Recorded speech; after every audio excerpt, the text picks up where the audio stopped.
Hey everybody, it's Kelly. Welcome back to another episode of Ask a Therapist. Today I'm talking to you about purity culture and its impact on those who identify as asexual. Let's get some definitions taken care of immediately. Asexuality is lacking sexual attraction to another person. Those who are not asexual are considered allosexual. Allo coming from the Greek allo, which is other, meaning those who experience sexual attraction to others. Asexuality is seen as a spectrum, and you can be anywhere in that spectrum. The bottom line is not experiencing sexual attraction to other people. Asexuality is not a medical condition. It is not something to be treated with hormones so someone can then experience sexual attraction. It's not about a low libido. It's not something that someone needs to be healed from or changed. Any of those things, the acts by primary care physicians or specialists to give someone hormone treatments or different medications in order to raise their libido, or the blaming of medications that someone's on that they lower their libido, those are not asexuality. The attempt to give someone who is asexual a way to heal from it is actually conversion therapy. We don't hold with that here on this channel. Another misconception we want to make sure we get out of the way is that ace people can actually still have sex. It's not that they don't have sexual feelings. It's not that they don't have urges. It's also not that they don't have partners. They do not experience a sexual attraction to another person. There are lots of reasons why people who are asexual also have sex. They might be looking for a way to bond with their partner. They might be partnered with someone who is allosexual and in a cooperative, consent-giving, respectful model have decided to engage on whatever basis they decide to engage with their partner in a sexual way. Sex can still be pleasurable to someone who is asexual, so they might engage in it for the pleasure of sex. Another one is the expectation that all humans want sex, and so either before they know they're asexual or before they are able to find themselves in a relationship where they're able to be who they are, sometimes they'll engage in the act in order to feel normal, in order to please other people. And another definition is purity culture. I talked a lot about purity culture on this channel. There's an entire playlist. You can go find it. Here's what I need you to understand. Purity culture is not just a thing that people did in churches where they got a ring and danced with their dads and promised to not have sex till they were married. Purity culture is pervasive in our society. The understanding that a woman's worth is in her virginity, and a woman's worth is who she allows in between her thighs. A man's job is to own a woman and take care of her, and a woman's job is to submit to him. The man is to be the breadwinner. The women are to stay home with the kids. All of these things are rooted in purity culture and the understanding that this is the purest way to live, and this is the way that God wants us to live. That's purity culture. So whether or not as an asexual person, you've grown up in the church or in another religion that has put these expectations of purity culture on you, purity culture exists across the board in society. So if you've grown up, especially in American culture, you have been exposed to purity culture. In purity culture, your value is in your purity. Your purity, especially for women, is in your virginity. That's the gift that you have to give to your spouse and no one else.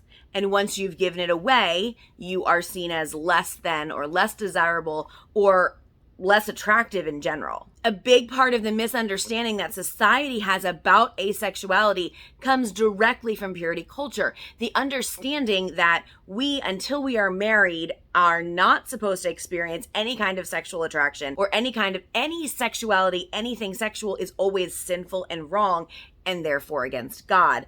So in reality, for people who subscribe to purity culture, being asexual before you're married is like ideal, right? You don't experience that sexual attraction to other people, so it's not really that hard to not have sex. Or it's not really hard from the messages your body's giving you anyway. Society, that's an entirely different thing. For most people who subscribe to purity culture and teach it to kids and teens, they would love if everyone had an on-off switch for sexuality and sexual attraction, and it just didn't get switched on until you're married.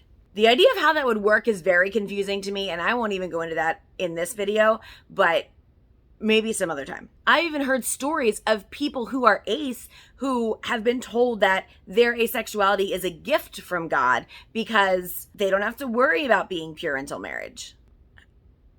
I mean, I guess. Seems like a weird thing for a church person to say. What we call sexual orientation is your intrinsic desire towards sex with another person. Even the way that we define sexual orientation is under the scope of assuming that there is sex desired with another person. So even the way that we define sexual orientation is alienating to those in the ace community. Another definition you should know about is gray sexual. Those who identify as gray sexual are, in general, closer to asexual than they are to allosexual, but not quite on the asexual spectrum. You also have people who are demisexual. A demisexual person is someone who does not feel sexual attraction to another person until they have an emotional connection with them. Not necessarily asexual, but would also have gotten the message that their attraction button is broken or not as developed as other people, because you see all these people around you who are struggling so hard with the idea of not having sex before marriage, or the ubiquitous cautionary tale of having sex before marriage and then regretting it. The way that this connects into purity culture is somewhat complicated and nuanced, but that's what I want you to understand. For someone who is asexual, who grows up in purity culture, there can often be confusion about what sex even is. Think about it, whether you're ace or not, when you heard talks about people having sex or cautions against having sex before you were a certain age, when you were at all talked to about any of those things, how did they define sex? I did a very unscientific poll recently on my Instagram and asked people a couple of different questions. Do you know the question that never got answered is, how do you define sex? The definition of what sex actually is not agreed upon by a lot of people. But in purity culture, it is equated to that attraction. If you're attracted, you might as well have sex because you're already a sinner and you're already gross and you're already impure. The problem comes from never explaining what sex actually is and what this bad thing really is. Well, because then you'd have to talk about how far isn't too far and what can you do. And nobody wants to talk about that. So they're like, just don't have sex. Don't do anything that leads you to sex. So if you're sitting in these conversations or around these conversations, or existing in the world as an asexual person, you hear the message that everyone feels this way.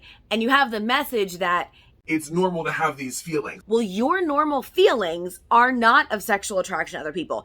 It is maybe about closeness to other people and about having emotional bonds, maybe about hugging, maybe even cuddling. That closeness is not always sexual and therefore does not exist in the mind and heart of a person who is asexual.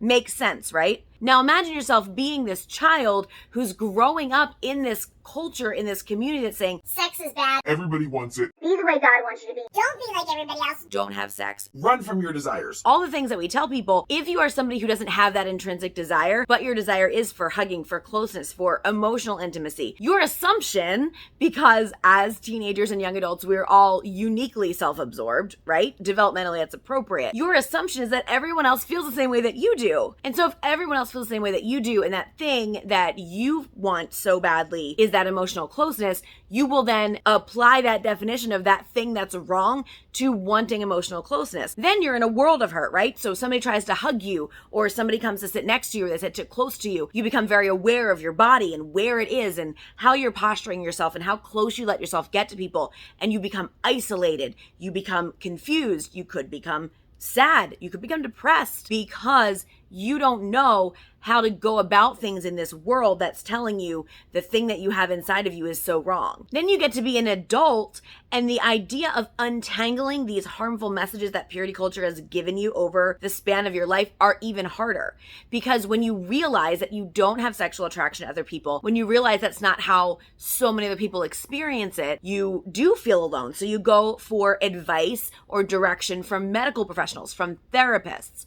And then you have therapists therapists who tell you you're a victim of purity culture and that's why you don't have sexual attraction to other people. Or the harm that was done to you through trauma or through other things in your life is suppressing your desire and making you not have sexual attraction to other people. Or doctors want to give you hormones and like make you normal or whatever. I don't really understand how anybody knows what normal is, because every single person I've ever talked to has different levels of satisfaction, different drives in their libido, different times of the week or times of the day their libidos are different. But untangling all of that with then uninformed professionals who are sure that it was something that was done to you that you were wronged in, and that's why you feel this way, and not that it's just who you are and that's okay, that can layer on the harm and make it more difficult to, number one, know who you are, and number two, to give yourself permission to be who you are in this world. I do want to say, as a small caveat here, it is possible, and I would argue necessary, to, in your own time, untangle some of the harmful messages you've had about sex, whether you are asexual or not, because harmful messages harm us if we continue to carry them. It's not that allosexual people are gross. It's not that sex is gross. It's that it's not something that actively comes into your consciousness as a desire. So yes, heal from those messages. Yes, untangle those harms, but do not apply that then to there's something broken in you because you are asexual. That's not how that works. Another thing that makes this whole thing very confusing for people is this cultural message of the man wants it and the woman doesn't. So if you have a woman who's asexual, who doesn't have sexual attraction to other people, that is confirmed by what we see in media, in TV shows and movies. Just the other day, I saw a meme that someone posted saying, it's Father's Day, make sure you thank your dad, because in all likelihood, your mom wasn't even in the mood that night. What? The idea that anybody thinks this is something that should be published and shared, it just goes to show how out of touch many people are with the ways that these messages come across and the harm that they actually do to people who are figuring out who they are. But often, because of purity culture, the message of marriage is when you get to have sex, and oh my gosh, be so excited about marriage because then you get to have sex and then it's awesome. But it's also going to play into avoidance of marriage and avoidance of taking on an emotional partner, a partner in life, because you run the risk of them not understanding. You might not understand yourself. Marriage itself might be such a foreign concept to you because it means sex. You don't have that desire. So if that's all marriage is, then why would you have a desire to get married? All of these messages and understandings that are handed to people who are asexual are incorrect. If you are watching this and you are not asexual, here's a couple of things that you should not do when talking to friends who are asexual or who are trying to figure out where on the ace spectrum they might be. Number one, don't ever ask people what their sexual experience is. You don't have to have sex to know you don't want it. Okay? Just like we would never ask someone who is a lesbian whether or not they've done anything with a girl to know that they are a lesbian, we would not ask someone who is asexual to prove their mettle in whether or not they have any experience in the area. It doesn't matter. It's also offensive. Don't ask people that. That's so weird. Another thing you don't do is don't ask somebody if they've had their hormones checked. We thought purity culture was hard for people who are allosexual. It is even more confusing for people who are asexual. My hope is with this video and with the comments that you will leave below about your experiences that we can help people to, number one, understand what asexuality is. Number two, normalize it and help people to remember that their orientation is valid and normal. And number three, I don't know, kind of stop being jerks to each other. Right? That's it for today. Thank you so much for being here. I will see you all next time. And until then, take care of yourselves and each other.